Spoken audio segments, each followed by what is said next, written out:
Chris, you're a Yankee fan, right? I'm a Yankee fan. Yeah. I love it. I got to be honest though. I think it's just my generation. I'm listening. Yeah, how old are you? I'm 28. And I'm 45. So Chris and I do the road a lot. He's a great guy. Chris is a great comic. He's also real respectful of older comics, which you don't see a lot. Yeah. And I am old and crickety, so but he puts on a great show. Right, Dan? You've seen us do shows together. He's great, Yes, right? he's fantastic. Yeah. He's like your understudy? Is that how? Well, no. He opens the show. He performs. Gotcha. He goes out first. Yeah. Yeah. Now, if I'm sick, there's no understudy to figure out what the hell I'm doing. But no, yeah, Chris goes out and opens the show. Yeah. But it's opening for Artie. It's fun because his fans are so loyal to him. So every time I go out, they're like, "F you, where's Artie? You suck." So it helps me, But you were saying about your generation with baseball. What were you saying? Well, no, it wasn't with baseball. It's like my dad listens to the show. Goose came on. I'm sure my dad was, going, humping a catcher's mitt. Like, I'm sure he was just going crazy. He was like, Goose Gossage, I can't believe my son's getting to listen to the Goose. Yeah. This is crazy. And I'm zoned out. I'm not listening to anything. He's saying it's just I got no attention span. Yeah. I'm like listening to a Hall of Fame pitcher, but I'm thinking about Twitter. It's like, That's what, right. The ADD of your generation. That's what we got. And I'm like, I know my dad's going to, ask me 1,000 questions. I'm going to have no answers. I heard him say Mariano Rivera, and then I zoned out. Do you think that's, now as a comic, that can be very hurtful? You have to focus. Exactly. You got to focus. And, that's why I'm trying to do anything I can. I don't want to go on medication because I think that's going to hurt my creativity. I've tried that without the use of a doctor, and you can't do that. It doesn't work. You got to be careful. Yeah, I don't want to do it now. That ADD stuff is strong stuff. They put kids on amphetamines. Like a 50-year-old kid comes home and says, "Dad, I don't really pay attention that much in history. Okay, here's some speed." Yeah, it's ridiculous. You got to be careful. I mean, when I was a kid, I had ADHD bad, and my mother gave me the Ritalin, and I went to Catholic school, so they didn't really know how to handle that. So I swear, they told my mother when at lunchtime all the kids would go outside and they would put me what's called the break room, but it's not a break. It's not a break like from the class. You break stuff. Everything was breakable except the crucifix on the wall. You couldn't touch that. That's the only thing you couldn't touch because God will strike down upon thee. But I broke everything else and they had me on this Ritalin. But I was like so sluggish and I would fall asleep. And my mother was like, "You're 8 years old. I kind of want you to go out there and go try nuts. to get hit by a car or something. Get on the UPS truck and hold on to the back of it. Rollerblades, get it." So tell a story quickly if you can about you were you an All-American high school basketball player? No, not high school. I was not All-American. College, Division III. Okay. I was an All-American. Now explain how your basketball career ended briefly. Okay. Well, real quick. I was playing high school basketball, very high-ranked team, number 6 in the country. Archbishop Malloy, legendary high college school. High school basketball. Playing ball, right? So, I was a senior in high school when 9/11 happened, and my mother worked in the building. She was fine, survived, but for 10 hours we didn't know where she was. So, priest came in. Yeah, and was like, "Listen, boys, the towers." This is what he said: "The towers just went down. It's mass chaos. We don't know what's going to happen. Call your loved one." So I'm calling my mother. No one's answering. No one's answering. God. So emotions come over me. I start hysterical crying.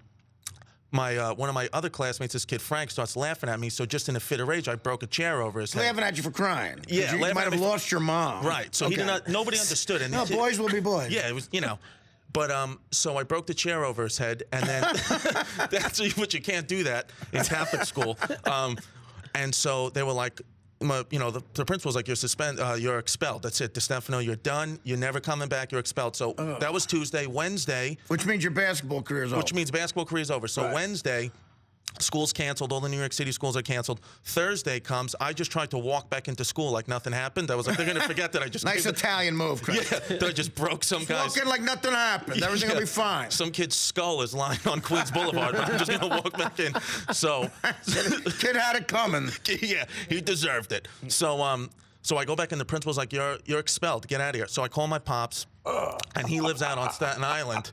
And he goes, I said, "Dad, I just got thrown out of school." Because I didn't tell my parents what happened. I didn't tell them that I put a kid in a coma. Why would you? Yeah. So my dad says, "What?" He says, "I'll be down there in 10 minutes. My dad lives on Staten Island. My high school's in Queens." I was like, "Dad, you can't get here in 10 minutes. My dad got there in 9 minutes and 53 seconds. The guy was there in his New York Yankees. He was like the guy in Pulp Fiction, the wolf. Yeah, he was. He shows up, New York Yankees batting practice jacket, Wilson shorts, flip-flops, and a cup of coffee. Oh, God. He goes, Recipe for disaster. bastard. Yeah, so he goes in, I swear this is all true. He goes in and he says to the secretary, he says, I need a meeting with the principal. They said, well, you can't just have a meeting. He goes, I'm going to give you 2 minutes to give me a meeting.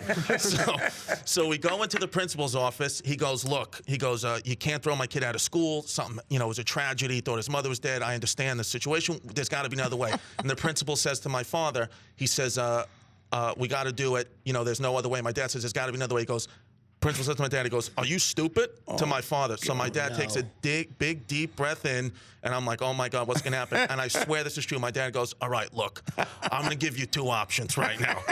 He goes, the second one you're really not going to like. He goes, here's the first option. We figure out a plan to get my kid back in the school, and we'll punish him accordingly. He goes, the second option, and this one's really going to hurt. He goes, how about I come over there and I break both your kneecaps? And he says, look, you're going to think that I just say this because, I heard it in a movie. He goes, let me tell you something. I'm the guy that write the movies about. I've done it. Wait, is he saying this to a brother? He's saying this to a brother. Like a religious guy. A religious figure. He said, Right. and he said these words. He goes, look, I lost, and it was a very specific date that I never want to ask him about. I don't know what happened. He's like, I lost religion June 11th, 1977. I was like, all right. And you still don't know what that means? I still don't know what it means. I know he was in prison at the time. Let's Google that. I'm thinking what it is. And then he says, he goes, look, he goes, I will do it. He said, I'll call the police right now. He said, I'd rather spend the rest of my life in jail for killing you than have to spend the rest of my life listening to his mother's freaking mouth for him getting thrown out of Catholic school.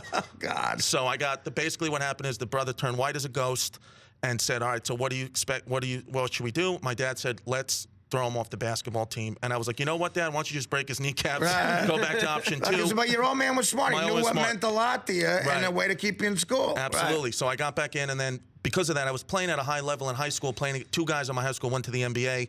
So being that I was expelled, I lost all my Division I scholarship offers. So I played Division III, had to stay close to home. I went to St. Joseph's College in downtown Brooklyn. But because I was just, used to a little bit higher level, I wound up being like a Division III All-American and all-time leading scorer, all that. But It's awesome. then, That's a great story. Yeah. So Well, you're here. You've made it. You're opening up for a fat comedian. hey. All right. So anything we got to break? Anything you got to plug real quick? What's going on?